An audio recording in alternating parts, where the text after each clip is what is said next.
नमस्कार मित्रांनो, big boss Marathi season 5च्या घरातून एविक्शनबद्दल आलेली आहे हे शॉकिंग न्यूज. शॉकिंग अशी आहे की बिग बॉस मराठी सीझन 5च्या घरातून आता एक नाही तर 2 सदस्य घराबाहेर जाणार आहे. तर हे कोण सदस्य आहे ते जाणून घेण्यासाठी चॅनल नवीन चॅनलला सबस्क्राईब करा. नवीन व्हिडिओ चॅनलच्या बेल आयकॉनवर क्लिक करून ठेवा. बिग बॉस मराठीच्या घरामध्ये 4 सदस्य नॉमिनेट झाले होते. त्यामध्ये होते अभिजित, सूरज, योगिता आणि निखिल दामले. तर या चौघांपैकी 2 सदस्य घराबाहेर गेलेले आहे.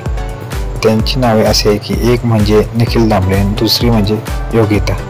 निखिल दामले हा खेळ न दाखवल्यामुळे घराबाहेर पडले आहे. तर योगिता स्वतःला जायचं होतं म्हणून ती इलेक्शन झालेली आहे.